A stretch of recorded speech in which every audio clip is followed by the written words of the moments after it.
આજે રજૂ થશે વચગાળાનું બજેટ. નાયબ મુખ્યપ્રધાન નીતિન પટેલ રજૂ કરશે વચગાળાનું બજેટ. ખેડૂતલક્ષી બજેટ હોવાની ચર્ચા.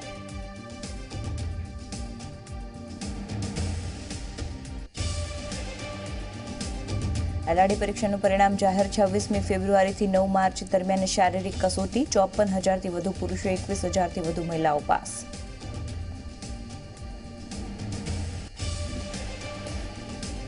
રાજદ્રોહના કેસમાં નાસ્તા ફરતા અલ્પેશ કથિરિયાની ધરપકડ. કોર્ટના આદેશ બાદ લઈ જવાયો લાજપોર જેલ.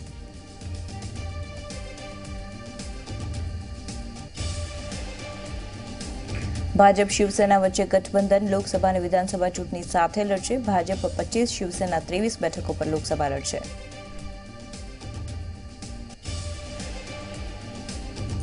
પુલવામાના પિંગલીનામાં સેનાએ લીધો જવાનોની શહાદતનો બદલો. 3 આતંકીઓને કરાયા ઠાર. પુલવામા હુમલાના માસ્ટરમાઇન્ડ સહિત 3 આતંકીઓ ઠાર.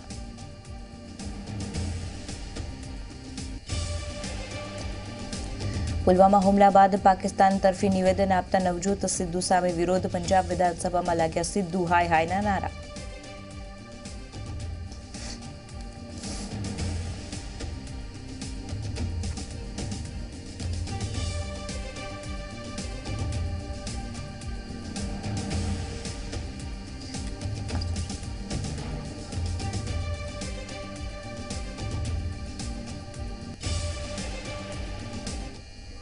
સુપ્રભાત, નમસ્કાર. સમાચારો સાથે હું છું નુપુર દાણી. જમ્મુ કાશ્મીરમાં 5 દિવસમાં જ 45 જવાનોએ દેશ માટે શહાદત વહોરી છે. ત્યારે ઝી મીડિયા કોર્પોરેશનની દેશવાસીઓને અપીલ કરે છે કે આવતીકાલે બપોરે 3 કલાકે દેશવાસીઓ 2 મિનિટનું મૌન પાળે. પુલવામા આતંકી હુમલામાં શહીદ થયેલા પરિવારોની સાથે દેશ આખો ઉભો છે તેવી પ્રતીતિ પણ આપણે વિશ્વને કરાવી છે, જેમાં આપણો ઉદ્દેશ ભારતીય સમાજની એકતાના વિશ્વ દર્શનનો છે અને સરકાર આતંકીઓ સામે કઠોર કદમ ઉઠાવે તેવી આપણી સૌની માંગ છે.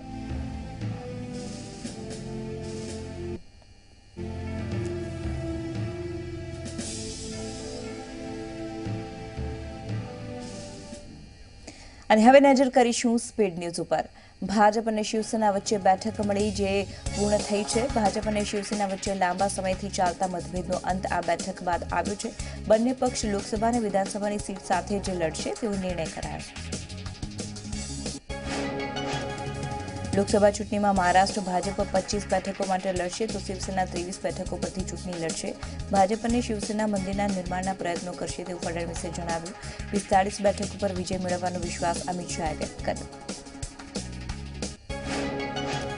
તો શિવસેના સાથે સમજૂતી થતાં પ્રધાનમંત્રી નરેન્દ્ર મોદીએ પણ ખુશી વ્યક્ત કરી. તેમણે ટ્વીટ કરતા કહ્યું કે શિવસેના સાથેનો અમારો સહયોગ રાજનીતિથી પર છે. અમે મજબૂત અને વિકસિત ભારતને જોવા ઈચ્છીએ છીએ. એક સાથે ચૂંટણી લડવાનો નિર્ણય એનડીએને વિશેષ રીતે મજબૂત બનાવે છે. મને ખાતરી છે કે અમારું ગઠબંધન મહારાષ્ટ્રના લોકોની પ્રથમ અને એકમાત્ર પસંદગી રહેશે. અટલ બિહારી વાજપેયી અને બાળા સાહેબ ઠાકરેથી પ્રેરિત ભાજપ અને શિવસેનાનું ગઠબંધન રહેશે તેવું મોદીએ જણાવ્યું. રિઝર્વ બેંક ઓફ ઇન્ડિયાના સેન્ટ્રલ બોર્ડે 28,000 કરોડ રૂપિયાનું ઇન્ટરિમ ડિવિડન્ડ સરકારને ચૂકવવાનો નિર્ણય લીધો છે. સરકારને સતત આ બીજા વર્ષે પણ ઇન્ટરિમ ડિવિડન્ડ આપવામાં આવ્યું છે. આમ સરકારનું કુલ સરપ્લસ 68,000 કરોડ રૂપિયા થશે. કેન્દ્રીય ગૃહ રાજ્યમંત્રી કિરણ રિજિજુની સરળતા સામે આવી છે. પુલવામા હુમલામાં હાઈ એલર્ટ બાદ કિરણ રિજિજુ કાશ્મીરના પ્રવાસે હતા, જ્યાં ભારે હિમવર્ષા થતા વાહનોનો કાફલો રસ્તા પર રોકાઈ ગયો, પરંતુ પોતાના પદની પરવા કર્યા વિના તેઓ પોતાની કાર નીચે ઉતરીને ધક્કો મારવા લાગ્યા. જમ્મુ કાશ્મીરના રાજૌરી જિલ્લામાં એલઓસી પર સુરંગ વિસ્ફોટમાં મેજર ચિત્રશી બિસ્ટ શહીદ થયા છે, જેમના પાર્થિવ દેહને આજે દહેરાદૂન લાવવામાં આવ્યા હતા, જ્યાં તેમની અંતિમ વિદાય આપવામાં આવી. પાર્થિવ દેહને સેનાના જવાનોએ પુષ્પાંજલિ અર્પણ કરીને સલામી આપી. મેજર બિસ્ટના નેતૃત્વમાં બીડીએસએ સુરંગને સફળતાપૂર્વક નિષ્ક્રિય કરી. જોકે બીજી સુરંગને નિષ્ક્રિય કરી રહ્યા હતા ત્યારે તેમાં વિસ્ફોટ થયો, જેમાં મેજર ચિત્રેશ શહીદ થયા. 31 વર્ષીય મેજર ઉત્તરાખંડમાં દહેરાદૂનના રહેવાસી હતા. મેજર બિસ્ટના 7 માર્ચે લગ્ન હતા અને લગ્નના કાર્ડ પણ વહેંચાઈ ચૂક્યા હતા, જેને લઈને તેમના પિતા વારંવાર તેમને રજાને લઈને ઘરે આવવાનું કહેતા હતા, પરંતુ તેમણે લગ્ન કરતા પોતાની ફરજને વધારે મહત્વ આપ્યું.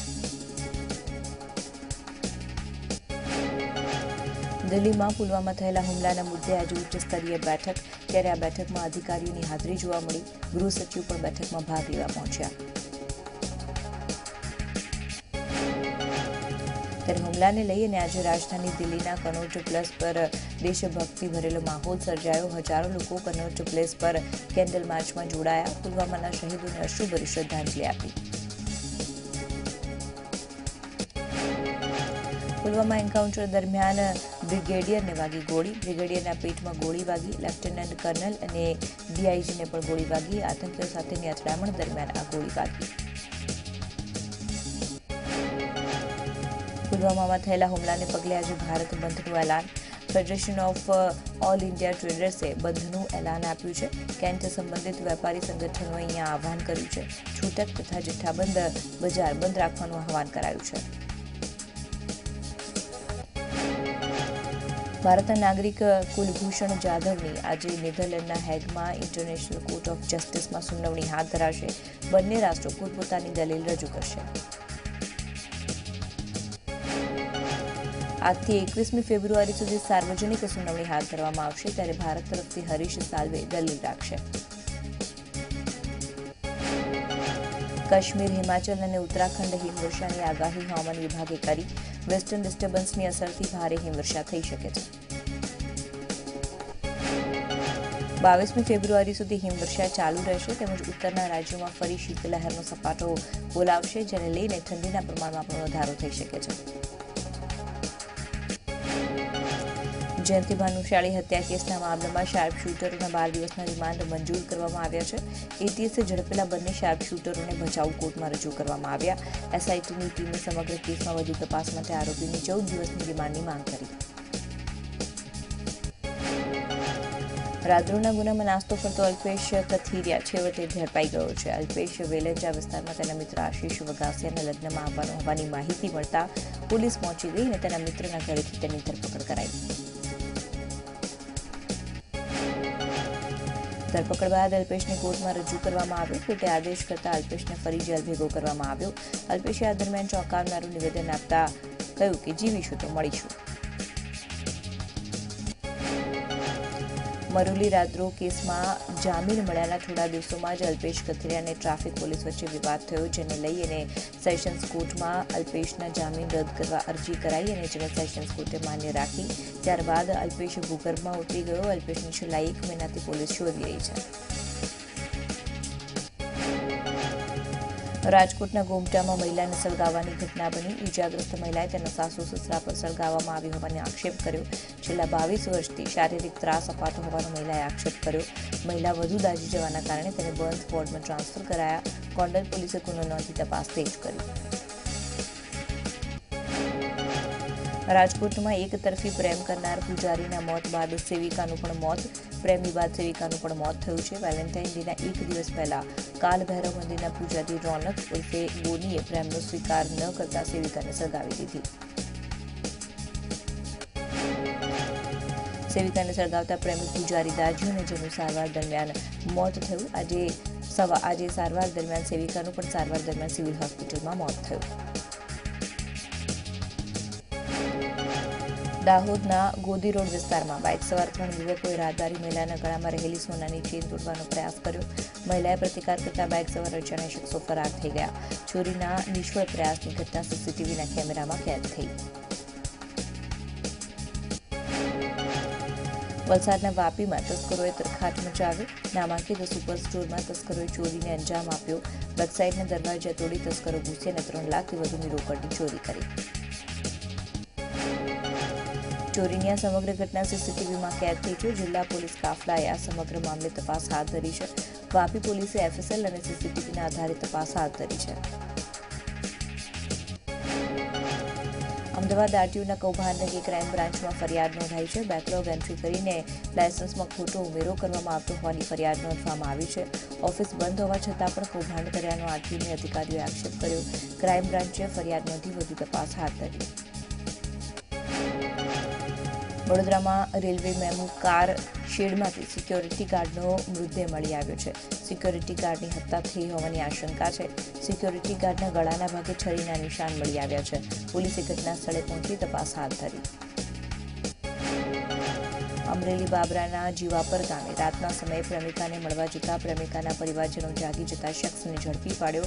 તેનું નાક કાપી નાખવામાં આવ્યું. પ્રેમીનું નાક કાપનારા તમામ આરોપીને બાબરા પોલીસે ઝડપી આગળની કાર્યવાહી હાથ ધરી. પાટણના રાધનપુરમાં બસ સ્ટેન્ડમાં પાર્ક કરેલી બાઇકની ચોરી થવાની ઘટના ઘટી. બાઇકની ચોરી કરીને ફરાર થતો બાઇક ચોર સીસીટીવીમાં કેદ થયો.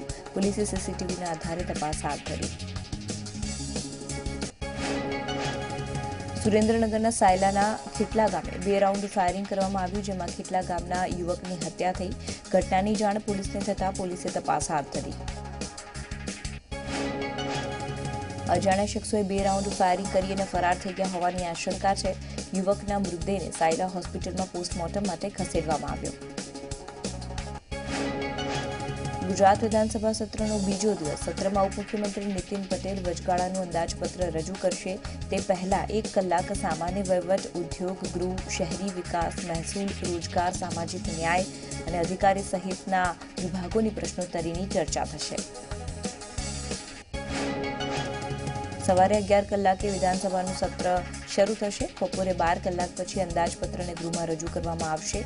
આ સિવાય વિવિધ બોર્ડ અને કોર્પોરેશનના વાર્ષિક અહેવાલો પણ ગૃહમાં રજૂ કરાશે. નાણામંત્રી તરીકે નાયબ મુખ્યપ્રધાન નીતિન પટેલ 6ઠ્ઠી વખત વિધાનસભામાં બજેટ રજૂ કરશે. બજેટ લોકસભાની ચૂંટણીને લઈને પૂર્ણ કદનું નહીં હોય. બજેટમાં સરકાર મહત્વની જાહેરાત કરી શકશે. રોજગારલક્ષી મહત્વની જાહેરાત થઈ શકે છે. ખેડૂતોના મુદ્દાઓ પર પણ અહીંયા આવરી લેવામાં આવશે.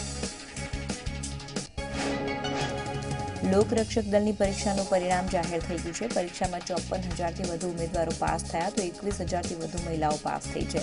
26મી ફેબ્રુઆરીથી 9 માર્ચ દરમિયાન આ શારીરિક કસોટી યોજાશે. જનરલ કેટેગરીમાં 65 કટ ઓફ માર્ક અને મહિલા ઉમેદવારો માટે 43 કટ ઓફ માર્ક. ગુજરાત સહિત સમગ્ર દેશ માટે આકસ્મિક સેવાઓના પરિપ્રેક્ષ્યમાં 112 નંબરની હેલ્પલાઇન જાહેર કરવામાં આવી, ત્યારે તેને લઈને કેન્દ્ર સરકારે ગુજરાતને 11 કરોડની ફાળવણી કરી. મુખ્યમંત્રી વિજય રૂપાણી મંગળવારે આ હેલ્પલાઇનનો પ્રારંભ કરાવશે. આગામી સમયમાં રાજ્યમાં કોઈપણ આકસ્મિક સેવાઓ માટે આ એકમાત્ર હેલ્પલાઇન રહેશે.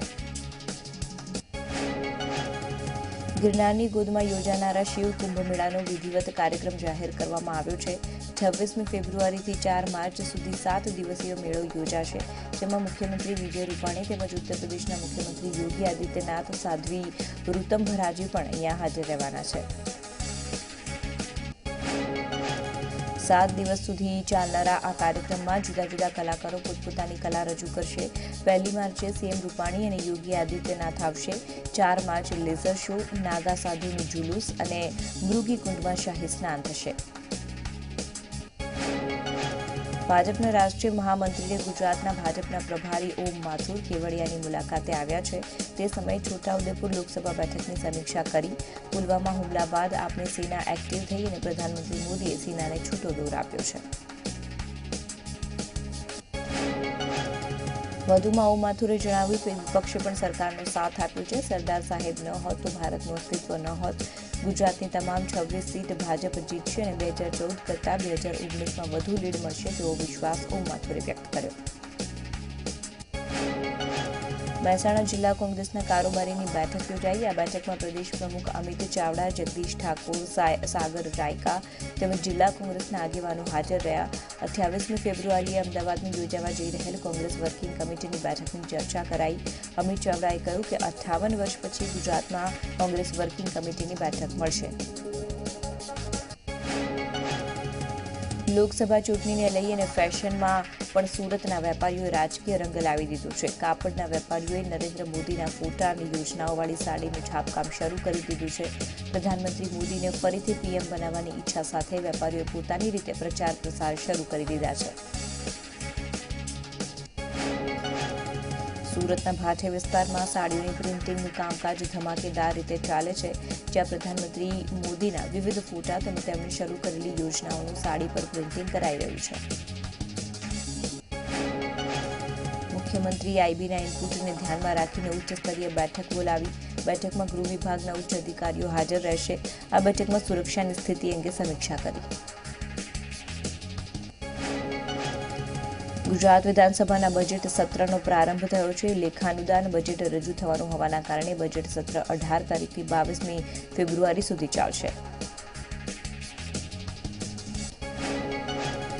નાયબ મુખ્યમંત્રી નીતિન પટેલે ગૃહમાં શોક અને આક્રોશની લાગણી વ્યક્ત કરી ત્યારે નિવેદન આપતા નીતિન પટેલે જણાવ્યું કે કાશ્મીરને ભારતમાં ભેળવી દેવાની જવાબદારી સરદાર પટેલને સોંપવામાં આવી હોત તો આજે આ સ્થિતિ ના હોત.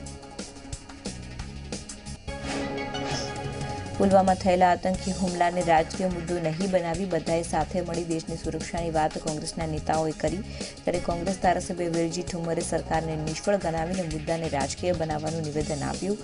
જણાવ્યું કે સૈન્યએ સીધો હુમલો કરવો જોઈએ ત્યારે અલ્પેશ ઠાકોરે આતંકી હુમલાને વખોડ્યો. અમદાવાદની જ્ઞાનોદય શાળાની ટ્રાન્સફરને લઈ વિવાદ શમવાનું નામ જ નથી લેતો. ખોટા દસ્તાવેજોના આધારે વસ્ત્રાલમાં ટ્રાન્સફર કરાઈ હોવાનો એનએસયુઆઈએ આક્ષેપ કર્યા છે. શાળાના ટ્રસ્ટીઓ અંગત સ્વાર્થ માટે શાળાને અન્યત્ર ખસેડી હોવાના આરોપ કરાયા છે. પૂર્વ ડીઈઓ પર પણ તોડ કર્યાની એનએસયુઆઈએ આરોપ લગાવ્યા. શાળા પાસે રમતગમતનું મેદાન ન હોવા છતાં ખોટી રીતે દર્શાવવામાં આવ્યું તો શાળામાં મંજૂરી ન હોવા છતાં ધોરણ 8 અને ધોરણ 9ના વર્ગ ચાલતા હતા જે ડીઈઓની તપાસમાં સામે આવ્યું. સ્કૂલ પાસે ધોરણ 11 અને 12ના વર્ગ ચલાવવાની જ મંજૂરી મળી છે. સમગ્ર મામલે ડીઈઓએ શિક્ષણ વિભાગને રિપોર્ટ સુપરત કર્યો. શિક્ષણ વિભાગના આદેશ બાદ કાર્યવાહીની ડીઈઓએ ખાતરી આપી. અમદાવાદ મહાનગરપાલિકાના બજેટને હાઈકોર્ટમાં પડકારવાનો વિપક્ષે નિર્ણય કર્યો છે. વિપક્ષના સભ્યોનું કહેવું છે કે બોર્ડની બેઠકમાં વિપક્ષના સભ્યોને બોલાવવાનો સમય આપવામાં આવ્યો નથી. બજેટ સત્રની બોર્ડની બેઠક વહેલી પૂરી કરી દેવામાં આવી જે અયોગ્ય છે. તો મેયર ઉપર તાનાશાહી કરતા હોવાનો પણ વિપક્ષે આરોપ લગાવ્યો છે અને આ આરોપ સાથે મેયરના વિરોધમાં વિપક્ષના સભ્યોએ વિરોધ પ્રદર્શન પણ કર્યું. મહાનગરપાલિકાની બહાર ગર્દબના પોસ્ટર ઉપર મેયર લખી અને વિપક્ષના સભ્યોએ વિરોધ પ્રદર્શન કર્યું. વડોદરા કોંગ્રેસ શાસિત જિલ્લા પંચાયતમાં શહીદોના અપમાનનો આક્ષેપ કરાયો છે. જિલ્લા પંચાયતમાં બજેટ માટેની સભા મુલતવી ન રખાતા વિપક્ષ ઉપર ભાજપે આરોપ લગાવ્યો છે. વિપક્ષે સભા મુલતવી રાખવા માટે માંગણી કરી પરંતુ સભા રાબેતા મુજબ ચાલુ રાખતા દરખાસ્તો પર ચર્ચા કરાઈ. વિપક્ષે પહેલા સભામાં મીણબત્તી સળગાવી શહીદોને શ્રદ્ધાંજલિ આપી. ત્યારબાદ સભામાંથી વિપક્ષે સભામાંથી વોકઆઉટ કર્યું. પાટણ જિલ્લાના આરોગ્ય શાખના કર્મચારીઓને પણ પોતાની માંગણીઓને લઈને આકરા પાણીએ થયા. માંગણી ન સંતોષાવાના કારણે કર્મચારીઓ છેલ્લા 4 દિવસથી અચોક્કસ મુદતની હડતાલ ઉપર ઉતર્યા છે. કર્મચારીઓએ બેનરો સાથે વિશાળ રેલી યોજી ત્યારે પોતાની માંગણીઓને લઈ અને કર્મીઓએ ઉગ્ર આંદોલનની ચીમકી ઉચ્ચારી છે. બનાસકાંઠા આરોગ્ય વિભાગના કર્મચારીઓ બી ગ્રેડની અને અન્ય માંગણીઓને લઈને 3 દિવસથી અચોક્કસ મુદતની હડતાલ ઉપર ઉતર્યા છે. વિવિધ માંગણીઓને લઈને જિલ્લાના 1500થી વધુ કર્મચારીઓએ પાલનપુરની સિવિલ હોસ્પિટલથી જિલ્લા પંચાયત સુધી રેલી યોજી. પુલવામા હુમલાના વિરોધમાં વડોદરાનું પાદરા બજારના વેપારીઓએ સ્વયંભૂ બંધ પાડ્યું. ચોકસી બજાર, જૂના ડેપો રોડ, ઝંડા બજાર બંધ રહ્યું. વેપારીઓએ એકઠા થઈ શહીદોને શ્રદ્ધાંજલિ આપી. દ્વારકાના સલાયા બંદર ઉપર હિન્દુ મુસ્લિમ લોકોએ સાથે મળી અને પુલવામા આતંકી હુમલાનો વિરોધ કર્યો. મુસ્લિમોએ મોટી સંખ્યામાં હાજરી ભારતીય રાષ્ટ્રધ્વજ સાથે રેલી યોજી પાકિસ્તાન મુર્દાબાદ, હિન્દુસ્તાન જિંદાબાદ અને શહીદ જવાન અમર રહોના નારા લગાવ્યા. સેનાના જવાને જૈશ-એ મોહમ્મદના 2 માસ્ટરમાઇન્ડ આતંકીઓને ઠાર કરી દેતા અમદાવાદ મણિનગરના સ્થાનિકોએ સેનાનો જુસ્સો વધારવા માટે રેલી કાઢી. હાથમાં તિરંગો લઈ રસ્તા પર ઉતરી આવી હિન્દુસ્તાન જિંદાબાદના નારા લગાવ્યા. આઈબીના એલર્ટ બાદ યાત્રાધામ શામળાજીની સુરક્ષામાં વધારો કરાયો. જિલ્લાના પોલીસ વડાએ શામળાજી મંદિરની મુલાકાત લીધી. મુલાકાત બાદ સમીક્ષા કરી અને વધુ 6 પોલીસ જવાનો ફાળવાયા. મંદિરમાં હથિયારધારી પોલીસકર્મી રાઉન્ડ ધ ક્લોક ફરજ બજાવશે. હજારો શ્રદ્ધાળુઓની સુરક્ષા માટે પગલાં લેવાયા. આઈબીના એલર્ટ બાદ રાજ્યની બોર્ડર ઉપર સતર્કતા વધી ગઈ છે. શામળાજી રતનપુર ચેકપોસ્ટ ઉપર વાહનોની સઘન તપાસ હાથ ધરવામાં આવી છે. ચેકપોસ્ટ ઉપર હથિયારધારી જવાનો તૈનાત કરવામાં આવ્યા છે. પુલવામામાં થયેલા આતંકી હુમલા બાદ આઈબીએ ગુજરાતમાં આતંકી હુમલો કરી શકે છે તેવું એલર્ટ આપ્યું. વડોદરા રેલવે સ્ટેશન ઉપર સુરક્ષામાં ગંભીર ચૂક જોવા મળી છે. આઈબીનું એલર્ટ હોવા છતાં પણ રેલવે સ્ટેશન ઉપર રેલવે પોલીસના જવાનો ચેકિંગ કરતા જોવા ન મળ્યા. રેલવે સ્ટેશન ઉપર યાત્રીઓ બે રોકટોક ફરતા જોવા મળ્યા. એટલું જ નહીં, રેલવે સ્ટેશન ઉપર લાગેલા મેટલ ડિટેક્ટર મશીનો પણ બંધ હાલતમાં જોવા મળ્યા. ત્યારે વડોદરા રેલવે સ્ટેશન ઉપર આઈબીનું એલર્ટ હોવા છતાં યાત્રીઓની સુરક્ષા રામ ભરોસે જોવા મળી. મોટો આતંકી હુમલો કરવામાં આવે તેવી માહિતી. ગાંધીનગર આઈબીના ઇનપુટ બાદ યાત્રાધામ દેવભૂમિ દ્વારકામાં ભગવાન દ્વારકાધીશના મંદિરમાં 100 જેટલા સુરક્ષાકર્મીઓનો વધારો કરવામાં આવ્યો. 43 જેટલા સીસીટીવીના સતત નજર રાખવામાં આવી. ત્યારે આવતા જતા યાત્રિકોની પણ સઘન તપાસ કરવામાં આવી. આતંકી હુમલા બાદ રાજ્યમાં એલર્ટ જાહેર કરાયું છે. અમદાવાદના જાહેર સ્થળો પર પોલીસ સતત ચેકિંગ હાથ ધરી રહી છે. અમદાવાદના રેલવે સ્ટેશન ઉપર પોલીસનો ચાંપતો બંદોબસ્ત ગોઠવાયો છે. તેમજ પ્લેટફોર્મ ઉપર આવતા મુસાફરોના માલસામાનનું ચેકિંગ કરાયું છે. કાલુપુર રેલવે સ્ટેશન ઉપર પોલીસ સઘન ચેકિંગ કરી રહી છે. રેલવે સ્ટેશન ઉપર ચુસ્ત પોલીસ પહેરો ગોઠવવામાં આવ્યો છે. તમામ મુસાફરોની તપાસ કરવામાં આવી છે. સ્ટેચ્યુ ઓફ યુનિટી પર આતંકી હુમલાના ખતરાને લઈને સુરક્ષા વધારાઈ છે. સમગ્ર ગુજરાતમાં ચુસ્ત સુરક્ષા બંદોબસ્ત ગોઠવાયો. પોલીસે સતત પેટ્રોલિંગ હાથ ધર્યું. પુલવામામાં થયેલા હુમલા બાદ ગુજરાતમાં આતંકી હુમલો થવાના આઈબીને મળેલા ઇનપુટના આધારે રાજ્યના દરેક ધાર્મિક સ્થળો અને જાહેર સ્થળો પર સુરક્ષા વધારી દેવામાં આવી છે. પાટનગર ગાંધીનગરમાં પણ સચિવાલય સંકુલની સુરક્ષામાં વધારો કરવામાં આવ્યો છે. વડોદરામાં એક લગ્ન પ્રસંગમાં પુલવામાના શહીદોને અનોખી રીતે શ્રદ્ધાંજલિ આપવામાં આવી. બરઘોડામાં વરરાજાએ હાથમાં રાષ્ટ્રધ્વજ લીધો અને બેન્ડ વાજામાં દેશભક્તિના ગીતો વગાડવામાં આવ્યા, જેમાં મોટી સંખ્યામાં જાનૈયાઓ જોડાયા અને શહીદોને પણ શ્રદ્ધાંજલિ આપી. પુલવામા આતંકી હુમલામાં શહીદ થયેલા સીઆરપીએફના જવાનોના પરિવારની મદદ અર્થે દેશભરમાંથી અનેક લોકોએ હાથ લંબાવ્યા. આ યાદીમાં અમદાવાદનો શિક્ષણ વિભાગ પણ જોડાયો. શહીદોના પરિવારજનોને સહાય માટે સંકલન સમિતિ પ્રત્યેક શિક્ષકો પાસેથી ₹500 અને સહાયક શિક્ષકો પાસેથી ₹200 એકત્ર કરશે. એકત્ર થયેલી રકમ શહીદોના પરિવારજનોને અપાશે.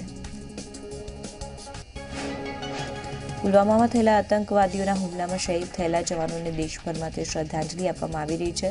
લીંબડી નીલકંઠ વિદ્યાલયના વિદ્યાર્થીઓએ રેલી કાઢી અને શહીદોને શ્રદ્ધાંજલિ આપી. શ્રદ્ધાંજલિ કાર્યક્રમમાં પૂર્વ ધારાસભ્ય કિરીટસિંહ રાણા, શાળાના ટ્રસ્ટી, શિક્ષકો અને સ્થાનિકો જોડાયા. શ્રદ્ધાંજલિ કાર્યક્રમમાં દરેક વ્યક્તિ ભાવુક થયા. પુલવામામાં થયેલા આતંકી હુમલાને લઈ અને મોરબીમાં રેલી યોજાઈ. અજંતા કંપનીના 3000 કર્મચારીઓ રેલીમાં જોડાયા. મોટી સંખ્યામાં યુવતીઓ પણ રેલીમાં જોડાઈ. મુખ્ય માર્ગો ઉપર મૌન રેલી નીકળી. પાકિસ્તાન વિરોધી બેનરો રાખીને વિરોધ કરાયો. નવસારી જિલ્લાના ક્વોરી એસોસિએશનને શહીદ થયેલા વીર જવાનોને શ્રદ્ધાંજલિ આપી. તેઓએ 11 લાખથી વધુનું ફંડ એકત્રિત કર્યું. આ ફંડ શહીદ જવાનોના પરિવારને ચેકથી મોકલી આપવામાં આવશે. સુરતમાં રેલવે સ્ટેશન ઉપર સુરક્ષાનો અભાવ જોવા મળ્યો. અહીંયા આતંકી હુમલાની આશંકા હોવા છતાં બેદરકારી જોવા મળી. કોઈપણ પ્રકારના માલસામાનનું કોઈપણ ચેકિંગ કરવામાં નથી આવતું. બેગ સ્કેનર મશીન હોવા છતાં પણ કોઈપણ તપાસ કરવામાં નથી આવતી. સુરતમાં હજીરા શહીદના પરિવારની સહાય માટે ખોડિયાર માતાના મંદિરે પાટોત્સવનો ડાયરો રાખવામાં આવ્યો. ત્યારે ગીતા રબારીના ડાયરામાં હજારો રૂપિયાનો વરસાદ કરવામાં આવ્યો. ત્યારે આ ડાયરાની તમામ રકમ શહીદના પરિવારને આપવામાં આવશે. વડોદરામાં નિઝામપુરા વિસ્તારમાં ગટરના ઢાંકણ ઉપર વીજ તારમાં સ્પાર્ક થતાં તણખલો પડ્યો અને આગ લાગી. MGVCLની કામગીરી દરમિયાન આ ઘટના બની. ઘટનાની જાણ થતાં ફાયરની ટીમ દોડી આવી અને આગ ઉપર કાબૂ મેળવ્યો. સુરતમાં ભાતીના વિસ્તારમાં આવેલા રજાનગરના મકાનમાં ભીષણ આગ લાગી, જેના કારણે સ્થાનિક લોકોમાં દોડધામ મચી ગઈ. સુરતના પીપલોદ વિસ્તારમાં પૂરપાટ ઝડપે દોડી રહેલી કારને અકસ્માત નડ્યો. કાર ચાલકે નિયંત્રણ ગુમાવતા કાર ડિવાઈડર સાથે અથડાઈ, જેના કારણે ગભરાઈ ગયેલો કાર ચાલક કાર મૂકી ફરાર થઈ ગયો. અકસ્માતની આ સમગ્ર ઘટના સીસીટીવીના કેમેરામાં કેદ થઈ. અમદાવાદ મેગા સિટીમાં પાણી કાપ. એએમસીના 7 પૈકીના ઝોનમાં પાણી કાપ છે, જેની અસર ઉત્તર ઝોન, દક્ષિણ ઝોન, મધ્ય અને પૂર્વ ઝોનમાં પડશે. કોતરપુર વોટરવર્ક્સમાંથી પાણી પુરવઠો બંધ રહેશે. અનુપમ સિનેમા પાસે લાઇનમાં ભંગાણ થતાં પાણીની સમસ્યા સર્જાઈ, જેને લઈ 19 અને 20 ફેબ્રુઆરીએ પાણી માટે હાલાકી ભોગવવી પડશે. સ્ટાફ સિલેક્શન કમિશનની પરીક્ષામાં અમદાવાદના બોપલના વિદ્યાર્થીઓને પ્રવેશ નહોતો મળ્યો. ઉમેદવારોને પ્રવેશનો સમય પૂરો થઈ ગયો હોવાનું કહી પ્રવેશ ન આપવા દીધો. પ્રવેશ આપવામાં ન આવતા વિવાદ સર્જાયો. ઉમેદવારોએ કેન્દ્રના સંચાલકો પર મનમાની કરવાનો આક્ષેપ લગાવ્યો. ન માત્ર અમદાવાદ પરંતુ અન્ય જિલ્લાના વિદ્યાર્થીઓ પણ હતા. ઉમેદવારોનું કહેવું છે કે તેઓ પરીક્ષાના સમય કરતાં 2 મિનિટ વહેલા પહોંચ્યા હતા. તેમ છતાં તેમને પ્રવેશ આપવામાં ન આવ્યો. જોકે પરીક્ષા કેન્દ્રના સંચાલકોએ ઉમેદવારો 2 મિનિટ મોડા પહોંચ્યાનું કહ્યું. ભુજના ખત્રી તળાવ પાસેથી ભેદી સંજોગોમાં 200થી વધુ ગાયોના મૃતદેહ મળી આવ્યા, જેનો વિડીયો વાયરલ થયો છે. આ બનાવને પગલે મામલતદાર, પશુપાલન અધિકારીઓ સહિતની ટીમોએ બનાવ સ્થળની મુલાકાત લીધી. તપાસમાં બહાર આવ્યું કે આ વિસ્તાર નિર્જન હોઈ પશુઓના મૃતદેહનો અહીંયા નિકાલ કરવામાં આવતો હતો. હેરિટેજ સિટી અમદાવાદમાંથી વિન્ટેજ કારની હેરિટેજ ડ્રાઈવ યોજવામાં આવી. 22 જેટલી વિન્ટેજ કારના માલિકો અલગ અલગ રાજ્યોમાંથી જોડાયા. આ કાર ચાલકો 1200 કિલોમીટર અંતર કાપી 22મી ફેબ્રુઆરી સુધીમાં જયપુર પહોંચશે. આ તમામ કાર 1930થી 1980ના સમયની છે. આ ઓલ્ડ કાર્સમાં મર્સિડીઝ, જગવાર અને ફોર્ડ કંપનીની કાર છે. આ વિન્ટેજ કારના શોખીનો આર્કિટેક્ટ, ડોક્ટર અને મહારાજા લોકો છે, જે ખાસ પ્રકારની આવી રેલી કે પરેડમાં જોવા મળે છે.